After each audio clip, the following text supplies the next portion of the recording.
Do I have questions?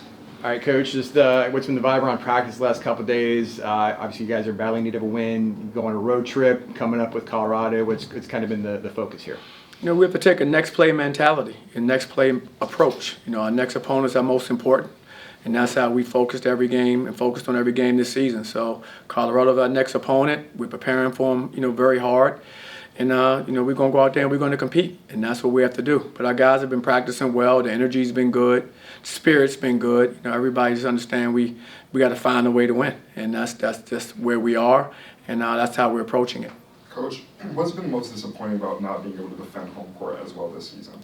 I think just the most disappointing part is just you have so many different guys who don't understand that because they're new. You have 11 new guys coming from different programs and trying to get everybody on the same page to understand the importance of how hard it is to defend home court, because it just doesn't happen because you're at home. You have to defend it. You have to really fight. And that's been something that we haven't been able to do it to the level that we need to be able to do thus far. Fortunately, the season's not over yet, and we have opportunities to make some plays here at home. But that'll be the biggest thing, is trying to get 11 new guys to understand, okay, what does that mean, how hard you have to compete, because you have to make it happen no matter where you are, home or the road. You have to make it happen by, how well you execute and how well you play.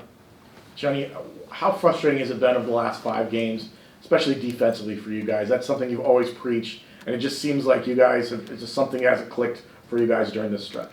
No, absolutely. We got to defend better, and I take that very personal from my perspective, because that's the thing that I think we've coached the most and been the most consistent with during my tenure coaching anywhere. And so, we just got to be better at it. We have to have a better sense of urgency when we're guarding, understanding exactly what we want to do with regards to execution. And it starts with that. And then you have to finish that play off by rebounding. You have to finish that play off. A lot of times you play first stop defense, but then you give up an offensive rebound and a putback. So it has to be completing the defensive possession by rebounding. Defense isn't over because you got to stop. You got to get the rebound in order to complete it. So those are the areas that we have to continue to improve in. Coach, this will be your second matchup with Colorado. Have you been able to take a look at them, and have you seen anything different from the first time you guys played them in January? They're still competing at a high level. I've watched them play multiple times now since our last game. I love their heart. I love their fight. They're competing. They have talent, and they're doing a good job in some areas. Some of the younger players you're starting to emerge and get better for them because they're getting more consistent, time on the floor. And so that's a team that I see. I see a team that's still competing very hard. They've been in a lot of very competitive games, down the stretch recently, and I know they're going to be, trying to protect their home court. Is there a thought process of maybe trying to switch things up in terms of lineup, rotation? I know we're seeing more and more of Mikey. Obviously, Mustafa was not in foul trouble, so it looks like he went almost the entire game. Is things like that you're kind of considering in your head? No, absolutely. We got to look at everything. We have to take a deep dive on where we are, what lineups work best for us out there analytically, both offensively and defensively, and look at changing up personnel. Of course, you lose 5 games in a row. We're looking at, what changes can we make to help our team. That's our job, is find ways, find solutions. And one of the ways is, rotations, lineups, things of that nature becomes things that we have to take hard looks at and make decisions on. Coach, I know you guys are, of course, amidst a rough patch of form, but one of the silver linings of that has been Keyshawn Hall. Of course, a couple of games he reached 1,000 career points. Can you just speak on his determination, his willingness to continue his drive, right, in terms of reaching that mark, and how important will he be for these last 7 games, which are, of course, super important? Well, he's going to be hugely important for us. He's one of our go-to guys, and I thought he's delivered, very well for us. I think he's actually gotten better as the season progressed. That's what I mean about being in your system longer. He's gotten better from preseason to early, first half of conference play to now in the second half of conference play. You've only seen his game continue to grow, and he's improved his confidence and how he plays for us. And I think you'll see that with Mustafa, and you're seeing it with Mike. He's starting to do the same thing. Those guys are starting to grow in our program, which is what you want to see. And we need him to be very good for us because he's one of our leaders. He's one of our older players. He's one of our captains. So he needs to set a certain standard every time he walks on the court. And I think the younger players will follow that because they've seen his consistency.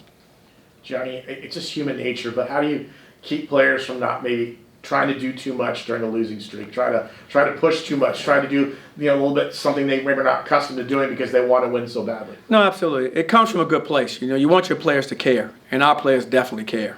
And so, you have to, as coaches and as players, you have to make sure we stay poised, that we don't start pressing because of being in tough games and losing some games.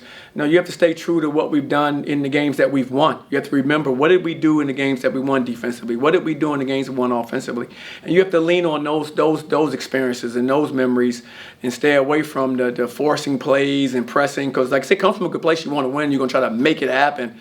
But oftentimes in basketball, when you do that, it leads to turnovers, it leads to bad shots. And so those are the things that we're trying to coach them out of, to make sure we have good shot selection, to make sure we're valuing the basketball, and ultimately make sure we defend and rebound at a higher level. Coach, we're approaching the final stretch of the season. Have you taken a look at the bigger picture of the conference and have started weighing tournament bid hopes? And if you guys know you can get it together, you guys can still make a late push? Absolutely. Everything that we want is still in front of us. That's the beauty of being in the conference that we're in. We just have to, find a way to get back on the right track. Find a way to, approach these games one at a time and try to just get, wins, because all of them are so precious. As you know, every win in this conference is so valuable and so precious. So we're looking at it that way, just one game at a time, going 1-0 and moving from that kind of perspective, because that's what you have to do. But with 7 games to go in this league, anything can happen for any team that has 7 games to go for the most part. And so anything that we want to accomplish postseason, conference tournament-wise, are there for us to be able to accomplish, provided we have a sense of urgency and we start moving forward. I know it's been a development process for Mikey Williams. Missed basically all the non-conference and kind of learning his way in the best conference in college basketball. So, what did you like about his performance the other night? It seemed like it was kind of like a breakout game for him, at least offensively. No, I was very happy for him, first of all, because I know how hard he works. He wants to be great. And so, but there's a process, and I think he's gone through that process. And he's earned his opportunities. His opportunities weren't given to him. I think when you earn something, you have a tendency to appreciate it a little more than when something's given to you. And so he's gone out and earned these opportunities, and I'm excited that he was able to take advantage of them. And the thing I've liked his courage. I think he's a courageous player. He's fearless out there on the floor. He makes plays at the basket. He can knock down, shots on the perimeter. He showed that the other night. And he's a good defender. He's a freshman. He's learning some of the positioning and things that like all freshmen have to learn. But he has a willingness to want to guard at a high level. He competes on defense, which is something that I really like as a coach.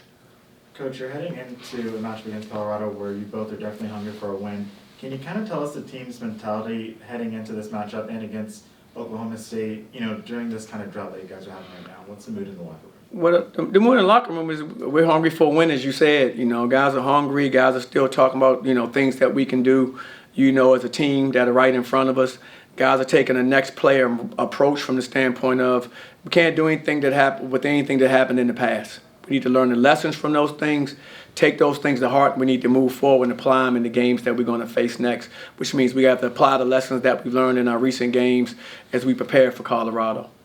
Johnny, I got to ask the question. How's Jalen Seller's status and also JJ status as well? Well, Jalen's status is still day-to-day, so his status hadn't changed. JJ's status is, he practiced today and, looks like he's, moving in the right direction. So I think we'll, have him back. All set? All right. Thanks, guys. All right, guys. Y'all take care.